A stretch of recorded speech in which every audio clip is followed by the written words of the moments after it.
সকলের আন্তরিক প্রচেষ্টায় উন্নয়নের ছোঁয়া লেগেছে বিয়ানীবাজার সরকারি কলেজে। পুরাতন টিনশেডের শ্রেণীকক্ষের বদলে এখন গড়ে উঠেছে 3 তলা ভবন। 5টি বিষয়ে চালু হয়েছে অনার্স কোর্স। দূর হয়েছে শিক্ষক স্বল্পতাও। দেখুন আমাদের বিয়ানীবাজার প্রতিনিধি আব্দুল ওয়াদুদের পাঠানো তথ্যচিত্রের ভিত্তিতে ডেস্ক রিপোর্ট।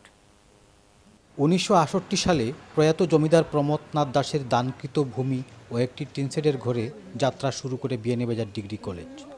তারপর এলাকার কয়েকজন ধনাঢ্য ব্যক্তির দানে তৈরি হয় একটি দ্বিতল প্রশাসনিক ভবন। এই অবকাঠামো দিয়েই শিক্ষা কার্যক্রম পরিচালিত হয় দীর্ঘ কয়েক বছর। আমরা যেই সময় কলেজে লেখাপড়া করেছি সেই সময় এখানে ছিল একটি টিনের ছালা, সেই কলা ভবন নামে পরিচিত ছিল। এখানে আমরা লেখাপড়া করেছি। আজকে আমাদের শিক্ষামন্ত্রী নুরুল ইসলাম নাহিদের আন্তরিকতায় বিয়ানীবাজার সরকারি কলেজে মনে হয় একটি বিশ্ববিদ্যালয়ে রূপান্তরিত হয়েছে। 1988 সালে কলেজটি সরকারিকরণ হলেও উন্নয়নের ছোঁয়া লাগেনি তাতে। অবশেষে 1996 সালে তৎকালীন সাংসদ নুরুল ইসলাম নাহিদের প্রচেষ্টায় এখানে নির্মিত হয় একটি কলা ভবন ও বিজ্ঞান ভবন।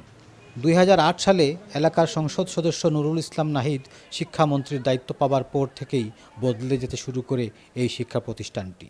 বিয়ানীবাজারে অনার্স হওয়ার জন্য আমরা অনেক দিক দিয়ে সুবিধা পাচ্ছি, যেমন আমাদেরকে এখন অনার্স কোর্সটা করার জন্য সিলেটে যেতে হচ্ছে না, এবং আমাদের অনেক শিক্ষক সমস্যা ছিল যেগুলোর সমাধান এখানে অ্যাভেলেবেল টিচার আছেন। বর্তমানে আমাদের বিয়ানীবাজার কলেজে অনার্স হওয়ার কারণে আমরা অ্যাকাউন্টিং, ইকোনমিক্স অ্যান্ড ম্যানেজমেন্ট সাবজেক্টে আমরা পড়ালেখা করতে পারতেছি। এই কলেজকে এই রূপ দেওয়ার জন্য আমাদের গণপ্রজাতন্ত্রী বাংলাদেশ সরকারের মাননীয় শিক্ষামন্ত্রীকে আমরা ধন্যবাদ জানাই।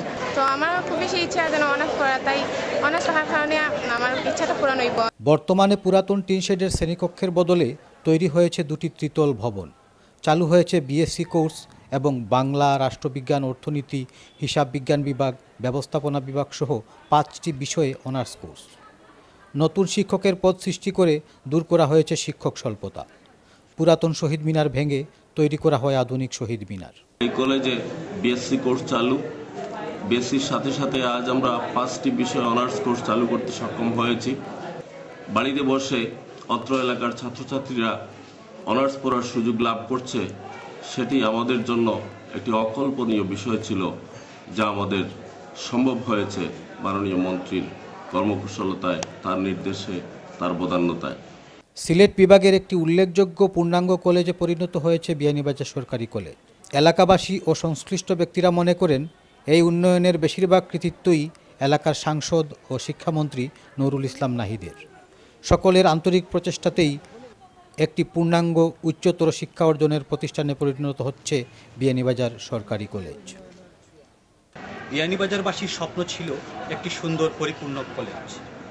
শিক্ষামন্ত্রীর ঐকান্তিক প্রচেষ্টায় তাদের সেই স্বপ্ন পূরণ হয়েছে। বিয়ানীবাজার সরকারি কলেজ এখন রূপ নিয়েছে বিশ্ববিদ্যালয় কলেজ। 5টি বিষয়ে দূর হয়েছে শিক্ষক স্বল্পতা, নির্মাণ হয়েছে বহুতল ভবন। এখন প্রয়োজন শিক্ষার সুষ্ঠু পরিবেশ এবং নিয়মিত ভালো ফলাফল। Abdul Wadud, channel S, Beanibazar, Sylhet.